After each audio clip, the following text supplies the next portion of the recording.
Me parece, inclusive, que a base do governo ontem esvaziou a sessão na Assembleia Legislativa para impedir que esse tema fosse debatido, porque já tem a oposição na Assembleia Legislativa do Ceará, já está trabalhando com a possibilidade de abrir uma CPI, de puxar uma investigação legislativa parlamentar sobre esse caso. E ontem, o presidente da Assembleia Legislativa, esvaziou a sessão para evitar que esse tema fosse debatido. Então só piora a situação dele.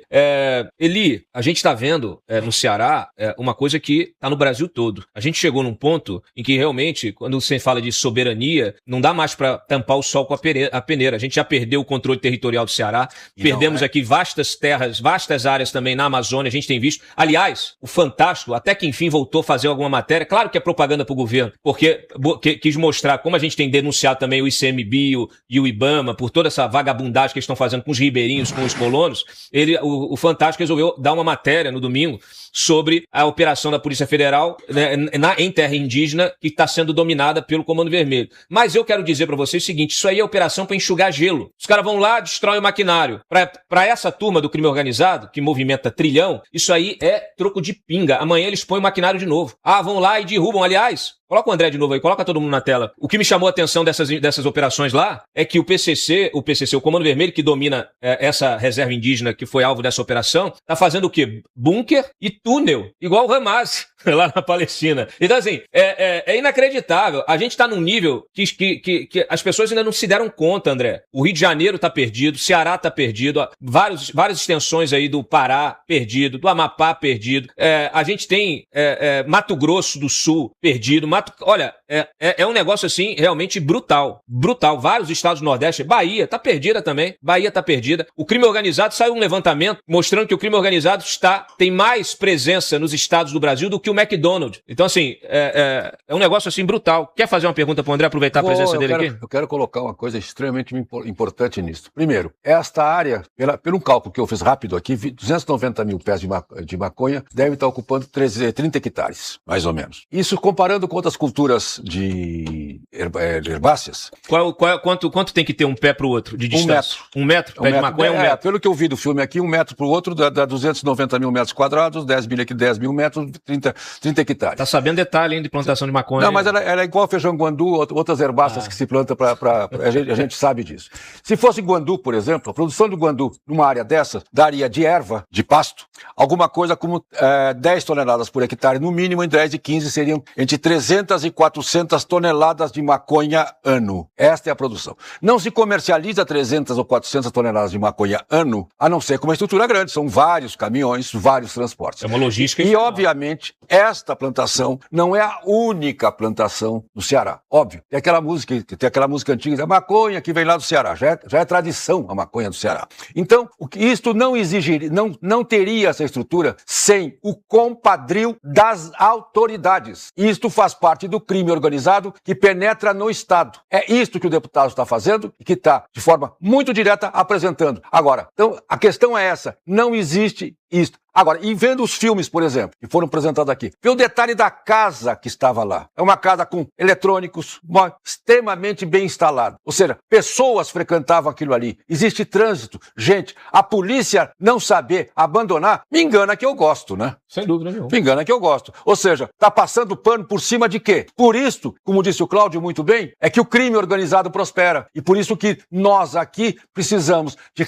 tomar presta atenção lá do norte, do Trump, para que nós tenhamos olhar crítico e especializado sobre essa questão.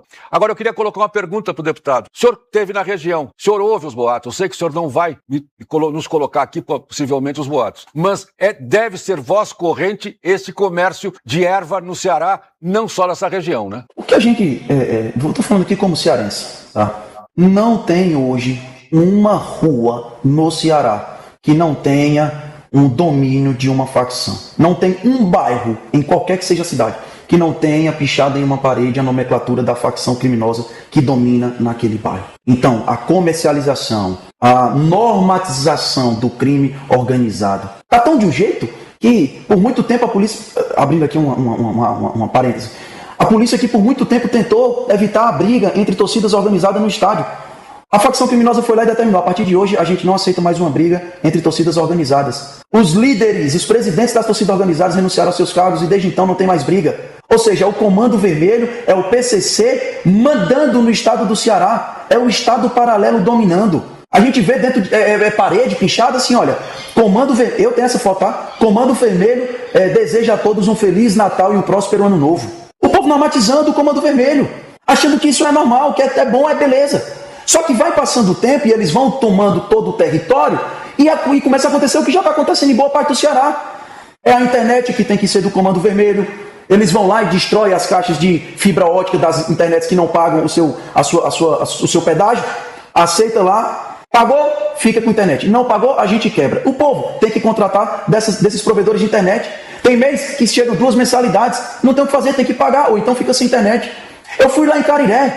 Tinham 8 comércios que vendiam água. Garrafão de 20 litros desse de água mineral. Só tem um hoje. 7 fecharam. Porque o Comando Vermelho foi lá e disse assim, a partir de agora a gente quer R$2 de cada garrafão de água. Ficou mais caro para o povo comprar. Antes pagava R$6, R$7. Hoje está pagando R$9, R$10. Ficou mais caro. Os comerciantes que não aceitaram pagar a propina para o crime fecharam seus negócios e o único que funcionou hoje é parceiro do crime, de forma forçada. Ou seja, estão dominando o território para colocar a taxa da água, a taxa da internet, a taxa da luz, da iluminação. Estão fechando, veja só, estão fechando conjuntos habitacionais, esses que são inaugurados, Minha Casa Minha Vida, foi inaugurado antigamente Casa Verde e Amarela, no governo Bolsonaro, quando ele veio aqui e inaugurou o maior conjunto habitacional da América Latina, em Fortaleza, governo Bolsonaro, tá? Só que era obrigação do governo do estado do Ceará manter a segurança. Fecharam com muros e hoje eles pagam um condomínio, não para manutenção do local, mas para facção criminosa. Só que isso está banalizado aqui no Ceará. O nosso papel é abrir o olho da população. É pedir que eles entendam que isso não é normal. Parabenizo todos os deputados estaduais que lá na Assembleia lutaram, falaram. Em especial, o meu pai, deputado Alcides Fernandes, que foi quem propôs essa CPI do narcoestado na Assembleia Legislativa. Todos os deputados estaduais, vereadores, deputados federais do Ceará que tiveram a coragem de se posicionar e, junto comigo, denunciar esse grande descaso. Já que você citou o seu pai, ele está pré-candidato ao Senado e vocês costuraram aliança com o Ciro Gomes. A gente teve, nos governos anteriores, a gente teve aí Tayo Eumano aí, que substituiu o Isolda, teve o Camilo Santana em 2015 a 22, PT, teve aí o Cid Gomes antes de 2007 a 2015, governou bastante. Se a gente colocar em perspectiva histórica, porque esse tipo de infiltração criminosa, ela não acontece de um dia para a noite. É claro que a gente percebeu um avanço enorme nos últimos anos, mas você mesmo citou que quando o Bolsonaro era presidente, teve problema lá. Eu me lembro que o Sérgio Moro ainda era ministro da Justiça e mandou Força Nacional, cacete lá, para poder atuar aí em função justamente desse tipo de terrorismo, né? O pessoal incendiando ônibus, etc e tal. Agora, eu não posso deixar de responsabilizar o Cid Gomes também. O Ciro Gomes, ele faz a crítica ao irmão em relação a isso? Todas as críticas. Ele propõe, em relação ao crime ter dominado o Ceará, como eu disse, não é do dia para a noite. Ele está colocando, como essa é uma pauta que eu sei que é uma pauta muito forte da direita, eu sei que é uma pauta sua, pauta do seu pai, você acabou de citar, é uma pauta do Flávio. Como é que é essa pauta para ele? O que o Ciro está colocando? Vocês colocaram essa questão para eles na articulação com ele? Quer dizer, Ciro, isso aqui é a nossa bandeira principal, a gente precisa ter uma política efetiva. O que vocês têm conversado sobre como combater o crime organizado no Ceará, caso ele venha a ser o eleito governador? Em primeiro lugar, deixar aqui registrado que Ciro Gomes faz todas as críticas ao seu irmão Cid Gomes, que se entregou e se vendeu a Camilo Santana, ao Lula, que ele tanto criticou e dizia o Lula está preso babaca até recentemente, se entregou de vez ao PT e que hoje entregou o estado do Ceará às facções criminosas. Eu quero frisar aqui também que o próprio Ciro Gomes foi uma das pessoas que compartilhou o meu vídeo denunciando esse grande e maior plantio de maconha já encontrado na história do Ceará. É uma pessoa que tem feito várias críticas ao poder também judiciário, que tem lá uma certa infiltração das facções criminosas, tem repetido diariamente que o maior problema do avanço das facções criminosas no estado do Ceará é a infiltração das facções nas nossas instituições. Citou e cita diariamente um fugitivo que está há 1 ano e 6 meses foragido aqui do estado do Ceará, Bebeto do Choró, que é envolvido com facções criminosas e é aliado de Cid Gomes, ou seja, o próprio Ciro fala, por que até agora não encontraram ainda o Bebeto do Choró? Bebeto Choró certamente seria uma pessoa que é uma delação premiada, entregaria tudo o que acontece no estado do Ceará, mas simplesmente está foragido. É completado daqui a pouco 2 anos e ninguém sabe onde está Bebeto Choró. E Ciro Gomes tem denunciado, tem cobrado, e nós temos cobrado dele também posicionamento e política pública voltada para a segurança pública. Agora, Cláudio Dantas, já que foi falado sobre esse assunto, eu confesso que eu não queria nem entrar nesse assunto, é estranho, é ruim eu estar falando de partido, coligação e tudo mais, no momento em que o Ceará vive hoje, um problema que todo mundo está percebendo, a infiltração das facções criminosas aqui no estado do Ceará. Mas o meu pai foi lá e postou um vídeo e deixou claro, olha, foi lá no final de maio de 2025 que o próprio presidente Bolsonaro veio no Ceará, ouviu atentamente todos os parlamentares do estado do Ceará e entendeu que hoje o Ceará não tem força para eleger um candidato de direita. Se olharmos a última eleição, onde o Ceará, a gente fez esse trabalho proporcionalmente, aumentou a votação do Bolsonaro, foi o estado que proporcionalmente mais aumentou a votação do Bolsonaro de 2018 para 2022, ainda assim em 2022, no segundo turno, o Lula ganhou do Bolsonaro por 70-30 aqui no Ceará. A gente não pode estar brincando hoje de vamos colocar aqui um candidato sabendo que ele vai perder por causa disso, por causa daquilo. Bom, a gente tem um mal muito maior hoje a enfrentar. A gente tem um PT a enfrentar. A gente tem um grupo que está há 20 anos no poder, que traiu o próprio Ciro, e que esse grupo está permitindo que as facções adentrem no nosso estado. Então, vamos derrubar esse grupo. Tenho diversas, inúmeras divergências com Ciro Gomes. Só que eu quero ter o direito de futuramente divergir do Ciro Gomes, no estado seguro, ou com a tranquilidade de sair de casa. Hoje eu não tenho. Então, sim, a gente fez essa união para derrotar o PT aqui no estado do Ceará. Só o cearense consegue entender o que eu estou falando. O futuro. Ah, mas vai acontecer isso, vai acontecer aquilo. O problema está acontecendo hoje. O problema maior está acontecendo hoje. O próprio presidente Bolsonaro, nessa reunião que eu falei, ouviu cada um e nos deu o aval. Eu falo isso e repito aqui publicamente quantas vezes for necessário, porque foi fato público. Após a nossa reunião, o Bolsonaro subiu na sala e conversamos. Eu, Marinho, Abelo Neto, Carlos Bolsonaro e Jair Bolsonaro, com Roberto Cláudio. E ele entendeu que sim, quem tem força de ganhar o governo do Ceará é o Ciro Gomes, e deu um aval para que a gente pudesse apoiá-lo. Então, assim, se é para salvar o Ceará do PT, então vocês têm total carta branca e o total aval. E assim a gente seguiu. De lá para cá, o Ciro deixou bem claro. Então, a gente vai apoiar o senador de vocês, que foi o próprio presidente Bolsonaro, publicamente, num podcast, em março de 2025, que escolheu o nome a disputar o Senado pelo Ceará, Alcides Fernandes. Depois, foi confirmado nessa reunião com os parlamentares. E bem em breve, sairá uma carta do presidente Bolsonaro dizendo quem são os seus candidatos, os seus escolhidos. Então, sim, eu recebi muita crítica, mas com o aval do presidente Bolsonaro, entendendo que eu estou defendendo o meu Ceará, nós fizemos isso e vamos derrotar o PT, se Deus permitir. Eu aproveito aqui, obrigado pela notícia. A gente está aqui com um furo de reportagem aqui, o André antecipando para a gente ao vivo. Fecha em mim aqui. O André Fernandes, deputado federal do PL, que está naturalmente no centro de toda essa articulação do palanque de Flávio Bolsonaro no Ceará, na aliança com o Ciro Gomes. Ele explicou para a gente como que se deu essa costura, por que se deu essa costura, de forma absolutamente objetiva, e o aval que Jair Bolsonaro deu a essa articulação, a montagem desse palanque. E agora ele acabou de antecipar para a gente, essa é a notícia, que o Bolsonaro está preparando uma carta com os nomes, todos os candidatos dele, tá? Quem são os candidatos, quem ele realmente está colocando a mão, está abençoando. Ele é a grande liderança da direita, é a grande liderança do PL e tem a palavra final sobre todas essas candidaturas. Então, vamos aguardar aqui com ansiosidade, com bastante expectativa, André. A gente está aguardando, vai aguardar aqui com expectativa essa carta de Jair Bolsonaro com os nomes desses candidatos. A gente lembra aqui que dia 25 agora, né, tem as convenções, a convenção aí para a escolha e para a definição desses candidatos, para o registro da candidatura, para a gente efetivamente iniciar a campanha eleitoral.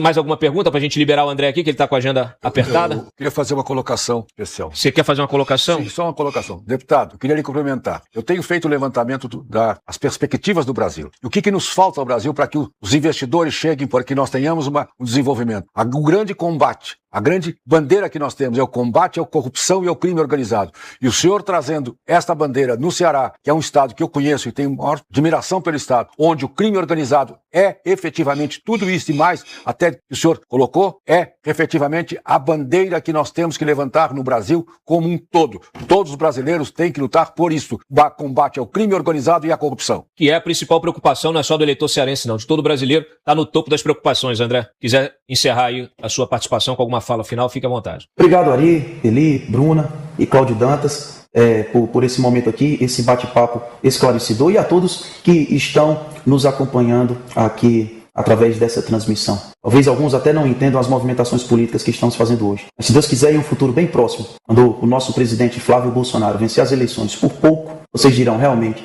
essas alianças foram necessárias. Que Deus abençoe o Brasil, meu muito obrigado. Excelente. Boa sorte aí. É uma tarefa hercúlea libertar o Nordeste e libertar o Ceará desse jugo da esquerda. Um abraço, André. Tchau. Eu já lanço esse assunto.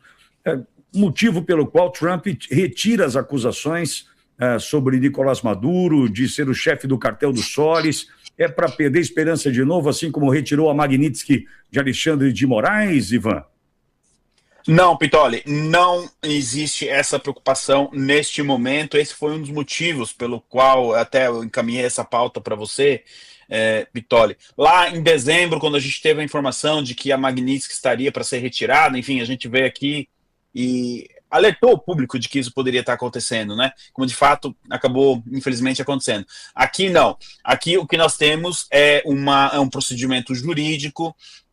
A procuradoria ali está, obviamente, tentando condenar o Maduro, e eles fizeram um readequamento aí de toda a acusação. Na verdade, Pitoli, o que aconteceu foi o seguinte: eles renomearam, ele não é mais o chefe da quadrilha do Cartel de los Soles, mas ele está acima, no topo de uma engrenagem mais complexa que o Cartel de los Soles, que envia drogas para os Estados Unidos. Convenhamos, o Cartel de los Soles não é o único cartel a enviar drogas para os Estados Unidos. Isso aqui é um ponto que a gente precisa ter bem em mente. E o que a Procuradoria está colocando ali é o seguinte: ele faz parte do topo desse comando. Talvez a gente não tenha um único chefe, talvez sejam 3, 4, 5, 6. Então, o que o Departamento de Justiça está fazendo aqui nesse caso é o seguinte: a gente retira a acusação de chefe do comando do Cartel de los Soles e foca nas acusações nas demais acusações que vão de tráfico de droga, envio de armas para os Estados Unidos, enfim, são várias as acusações. Eles retiraram apenas uma acusação, mas renomearam ela.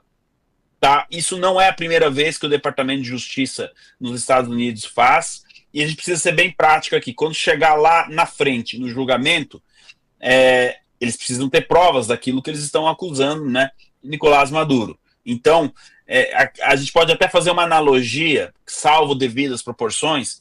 Pouca gente sabe ou lembra, mas o Al Capone não foi preso por homicídio ou por outros casos. Ele foi pego ali por causa do imposto de renda. Então, repito, salvo as devidas proporções do caso do Al Capone, é mais ou menos isso que o Departamento de Justiça está fazendo. Agora, dentro dessa renomeação aqui do Nicolás Maduro, né, de não ser mais o chefe de uma quadrilha, de uma organização terrorista, mas no topo de uma cadeia mais complexa, a gente tem uma coisa que a gente precisa prestar atenção.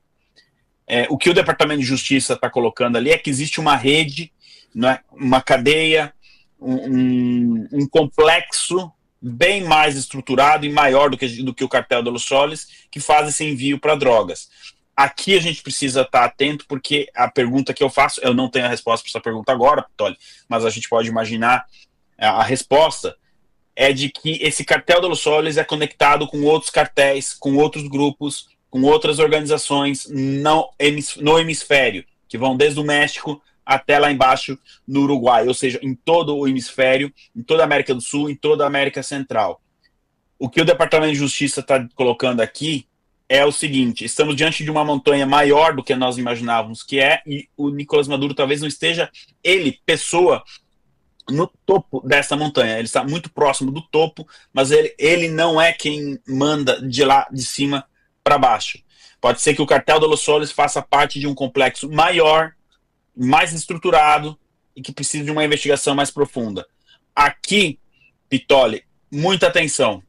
Isso abre o caminho para o Nicolás Maduro apontar o dedo para cima, dizer, realmente, não sou eu que comando isso aqui. Tem gente para cima de mim aqui. É como se o Departamento de Justiça, não era essa a intenção, não é essa a intenção do Departamento de Justiça, mas aqui também o Departamento de Justiça deixa uma fresta aberta ali na porta para o Nicolás Maduro eventualmente partir para uma delação premiada. Isso abre esse caminho. Tá? Então, a gente está diante de eu estou definindo, por enquanto, o caso do século, não sei, pelo menos para a América do Sul, é um dos casos mais importantes, supera... com certeza irá superar em termos de proporção na América Latina o caso Lava Jato. Disso eu não tenho dúvida, ainda mais se o Nicolás Maduro partir para uma delação premiada.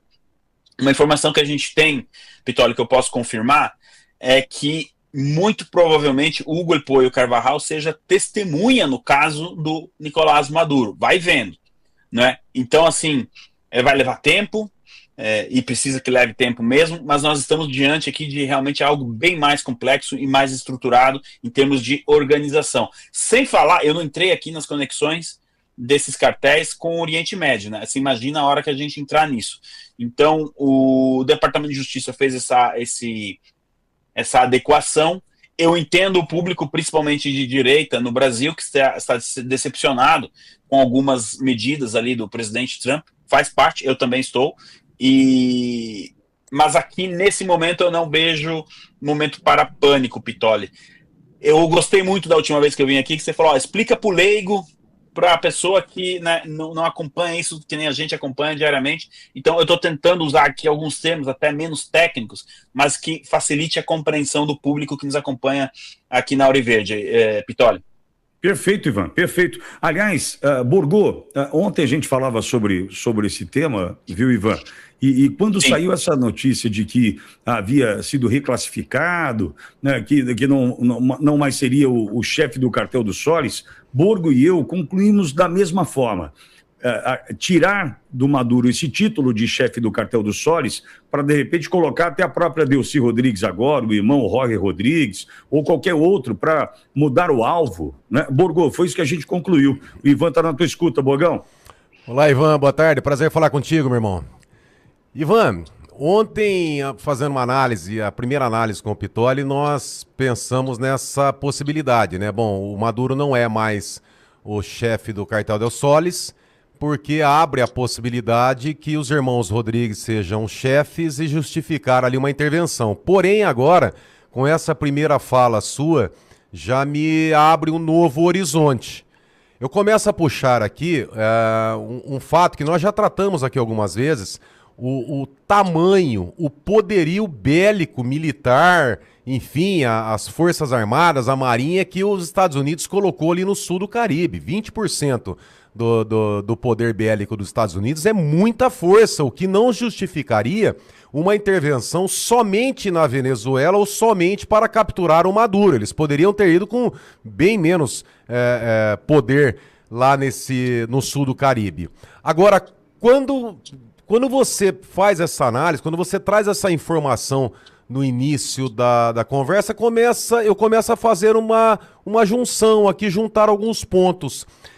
Quando você diz que o Maduro está acima do cartel del Solis, existe a possibilidade de uma tipificação ou de uma união ali, não só da Venezuela, mas também de uma ligação do tráfico transnacional com a Colômbia, com Cuba, com a Nicarágua, enfim, de ser uma operação ali muito maior, o que justificaria o tamanho do poder bélico no sul do Caribe. Quer dizer, será que o Trump teria agora a intenção de incluir nessa operação? Aí sim, eu entendo que justificaria, olha, o Maduro não é chefe somente do cartel dos Solis, mas ele é chefe de uma organização criminosa transnacional que envolveriam outros países. Eu estou viajando demais ou tem possibilidade disso ocorrer, Ivan?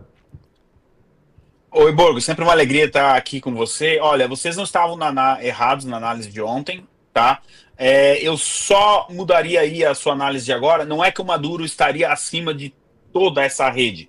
Ele seria um dos chefes. Talvez a gente não tenha o chefão, como a gente está acostumado. Algumas estruturas da máfia italiana, por exemplo, depois que morre o pai da família, divide-se entre os irmãos, e o poder fica meio que dividido, até o Império Romano, uma época, né, ficou dividido em 4, cada um tinha um poder ali. Então, pode ser que a gente tenha essa estrutura aqui. Então, Maduro seria um deles, mas não seria o chefão. Sobre o poderio militar, Borgo, eu vou trazer um dado. Estima-se de que a cada 10 dólares, dinheiro, tá? Impresso, papel, de cada 10 dólares que circulem no mundo, pelo menos $1 em algum momento esteve na mão do narcotráfico. Ou seja, 10% de todas as notas de dólar no mundo. Por que eu estou trazendo essa informação? Isso mostra o tamanho também, né, do outro lado. A frota ali do Trump é enorme, mas o outro lado também tem uma estrutura muito grande, muito gigantesca, o que justificaria, então, esse aparato militar no Caribe. A gente tem a questão de Cuba, como você bem disse, Nicarágua, Colômbia, Honduras, Brasil. Não adianta a gente tirar o Brasil da equação, tem que colocar o Brasil na equação, sim. Então, nesse sentido, toda essa operação seria justificável do ponto de vista que o Trump tivesse realmente decidido a desmantelar o máximo que ele puder dessa rede de tráfico, que não está mais limitada ao tráfico de drogas. A gente precisa aqui também alertar a nossa audiência de que hoje o tráfico está comandando posto de gasolina, está comandando motéis, está comandando... Quer dizer, a coisa saiu, já não é mais aquela coisa do traficante de droga que coloca a droga no barquinho e leva para os Estados Unidos. Aquilo ali é um meio de você pegar eles, né? Pegar ali uma das atividades. Mas o tráfico de drogas já está... os traficantes, o tráfico organizado, ele já entrou em outras atividades, né? Então, é nesse sentido que você precisa ir desmantelando aos poucos. É um trabalho difícil. E tem mais uma coisa, né, Borgo? Desde a administração Reagan, final dos anos 80, até agora, nenhum presidente americano, incluindo o presidente Trump no primeiro mandato, pegou o assunto seriamente como está sendo feito agora. Ou seja, eles tiveram aí 25, 30 anos de vida boa. Tinha uma operação aqui, outra ali, narcóticos, etc. Mas nessa proporção aqui, a gente não teve. E outra coisa, não se esqueçam que o Trump de tanto em tanto fala também de tráfico de pessoas. A gente pode estar entrando aí também numa seara, né, de uma investigação que leve ao tráfico de pessoas. O Trump acusa o Maduro de abrir as celas dos presídios na Venezuela para levar essas pessoas para os Estados Unidos para cometerem crimes lá. Isso aí ele falava nos comícios para 2024. A gente fazia a tradução e já em 2024 ele falava isso. Então, essa rede é tudo muito mais complexa. E eu sei, Borgo, o nome Foro de São Paulo em algum momento aí passou na sua cabeça de ontem para hoje. Eu tenho certeza que passou. No momento, seria muito prematuro e irresponsável da minha parte dizer, olha, o Maduro foi preso no sábado, hoje é quarta-feira, a gente já começa a ver conexões ali com o Foro de São Paulo. Tudo isso é muito cedo. Mas, inevitavelmente, em algum momento, o nome do Foro de São Paulo, mesmo que depois seja inocentado, a gente não sabe. Eu estou aqui sendo muito, né, cético quanto a isso, mas o nome do Foro de São Paulo pode aparecer e aí a coisa começa a engrossar. O que nós estamos é realmente diante de uma investigação de uma rede que vai muito, mas muito além do tráfico de drogas e vai, como o próprio disse o Carvajal, que é o principal ponto, né, que é o filé mignon daquilo que o Trump está olhando, a possibilidade de interferência em eleições fora da Venezuela, não só na Venezuela, Borgo. Ô Ivan, onde eu estou chegando é que pegar o Maduro, pegar a Venezuela, mudar o regime na Venezuela, é óbvio que passa pela cabeça do Trump, que é um objetivo do Trump, mas eu imagino que o objetivo principal, em especial do Marco Rubio, será a caída ali, pegar o regime cubano, né? Isso aí é uma questão até pessoal dele, e não só pessoal, como a importância que tem o regime cubano para o Foro de São Paulo. Mas aonde eu faço a ligação é que talvez o Cartel dos Soles seja uma engrenagem, não seja o fim. Talvez o Cartel dos Soles, numa organização maior, junto com Hamas, Hezbollah, PCC, Comando Vermelho... Perdão. Você matou a charada, é isso mesmo. É isso mesmo. Desculpa te interromper assim de maneira abrupta, mas é que você matou a charada.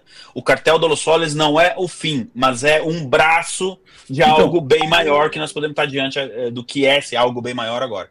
Então, Ivan, e pegando o carona no que o Borgo vem matando a charada aí com relação a ser uma engrenagem, é justamente porque encontraram em Hugo Chávez e em Maduro a possibilidade de usar uma estrutura total do Estado né, partindo da PDVSA, da lavagem de dinheiro, né, os generais que foram ali escolhidos, o Supremo Tribunal Federal venezuelano, né, a Suprema Corte venezuelana também pronta para atender o sistema. Enfim, colocaram um riquíssimo país, à disposição do esquema. Eu acho que daí Maduro passa a ser importante também, né? Pois é, agora esse esquema que você narrou nesses últimos 30 segundos da sua intervenção, Pitoli, se a gente tivesse dito que era o Brasil do começo dos anos 2000, ali de 2002 a 2010, a nossa audiência ia acreditar que seria. Porque isso eles tentaram tanto na Venezuela, com sucesso, como no Brasil também. Só que aí veio o mensalão, veio o petrolão, vieram os escândalos, enfim, teve a questão dos anões lá, do orçamento, e vários escândalos. E acho que os anões do orçamento é antes, né? Mas o mensalão e o petrolão foi realmente uma pedra no sapato. Mas o DNA da operação ele é muito semelhante, né? Você ocupar um estado e usar esse estado em benefício da causa revolucionária, não vamos esquecer disso, da causa socialista e também, né, da manutenção de poder em vários países. É aqui que eu acredito que o regime venezuelano cometeu o erro e o Maduro talvez extrapolou isso, que foi tentar justamente influenciar eleições na Europa, influenciar eleições nos Estados Unidos, enquanto a coisa estava na América Latina, bem ou mal, passava despercebido. Mas aí começou a mexer, né, lá dentro dos Estados Unidos. O Carvajal já denunciou, olha, tem políticos aqui nos Estados Unidos que podem estar envolvidos nesse esquema. Quer dizer, eu acho que levar isso para o hemisfério norte tenha sido um erro que o regime lá na frente, quando olhar para trás, vai dizer, puxa, foi aqui que a gente errou. Enquanto estava em casa, a gente controlava. Quando saiu para fora de casa é que a gente perdeu o controle e Maduro e Companhia Limitada começaram a ser presos. Perfeito, Ivan. Agora, Ivan, no meio disso tudo, a gente tem no Brasil toda a estrutura do Estado também, como você mencionou, né? Você poderia confundir ou pensar que fosse o Brasil dos anos 2000. Ivan, imagine o tamanho do aparelhamento do Estado no Brasil hoje. Hoje. Você mencionou alguns pontos, né, utilizados pelo crime organizado no Brasil, para que hoje, a gente vem dizendo já há bastante tempo, né?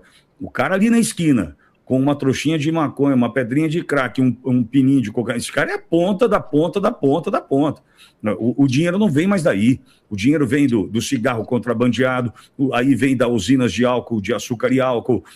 O dinheiro hoje do tráfico em si, isso é irrisório, perto do que esses caras estão movimentando com fintechs na Faria Lima. Enfim, é um dinheiro que hoje... O rastrear essa conta por conta da engenharia financeira, né, é um trabalho e tanto de um Ministério Público que tem alguns heróis, como Lincoln Gaquia, que é um promotor de justiça aqui do estado de São Paulo, mas poucos outros nesse sentido. Por quê? Porque tantos outros estão no esquema, Ivan. Então, é um passar a desmontar algo que levou 40 anos para ser construído e pode levar o mesmo tempo para ser destruído. Ô, Pitoli, aí que tá. Você falou da esquina, né? Assim, se você tirar a venda de drogas hoje de alguns grupos, eles continuam funcionando normalmente. O tráfico de drogas, muitas vezes, ele é vantajoso pela manutenção do território. E aqui a gente está entrando numa esfera ainda mais complicada, não é?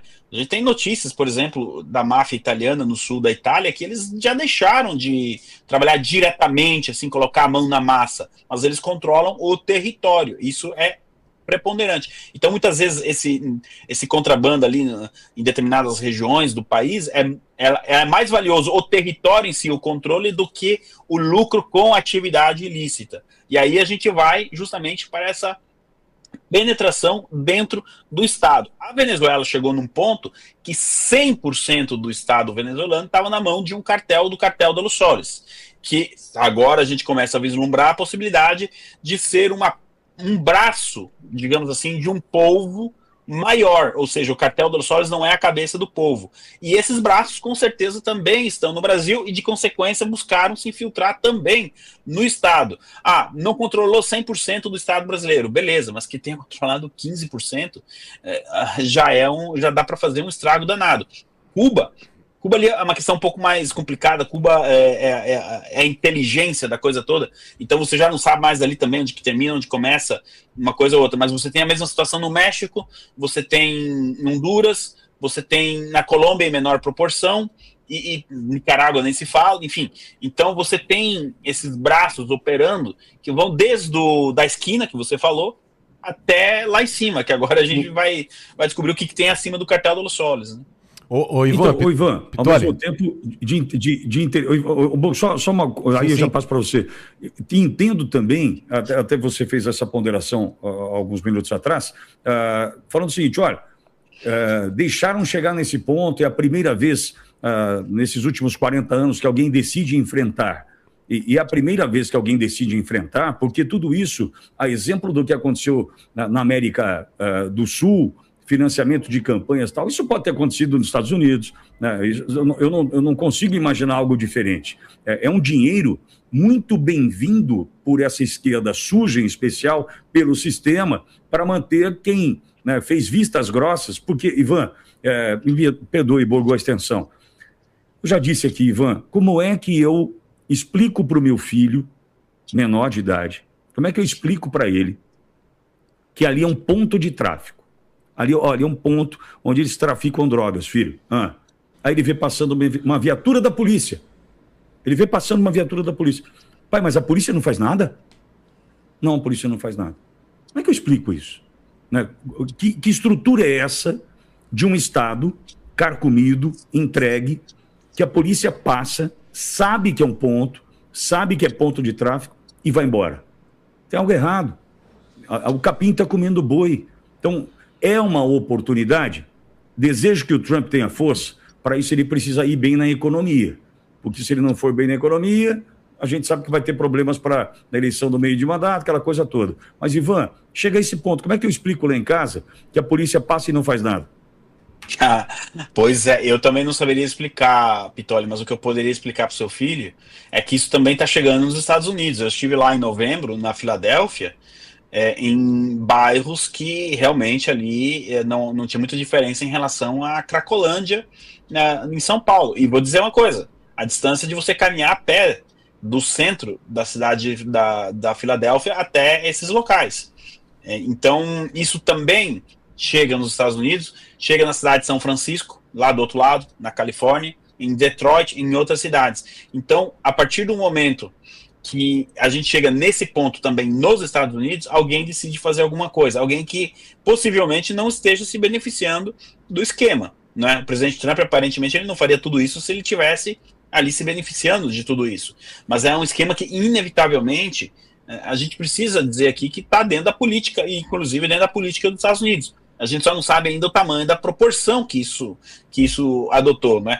Existem denúncias de que o Joe Biden deixava a fronteira aberta, não só por negligência, mas também por interesses que ali exclusos que estavam por trás, né, dessa operação toda. Então, realmente, é uma pergunta muito difícil de responder para o seu filho, e é impressionante quando a gente olha imagens, por exemplo, da cidade do Rio de Janeiro, dos anos 30, 40, o pessoal recuperou recentemente, até coloriu essas imagens, e diz não é a mesma cidade. Quer dizer, é algo, quando a gente olha para a história, né, é algo de 50, 60 anos para cá, é relativamente nova essa questão, né? Foi quando justamente a gente teve o boom dos narcóticos, mundo afora e tal, e que os territórios passaram a ser controlados pelo narcotráfico. Agora, explicar isso para o seu filho realmente não é tão simples. Acho que o Borgo queria comentar alguma coisa também, né, Borgo? Sim. Pois não, Borgão?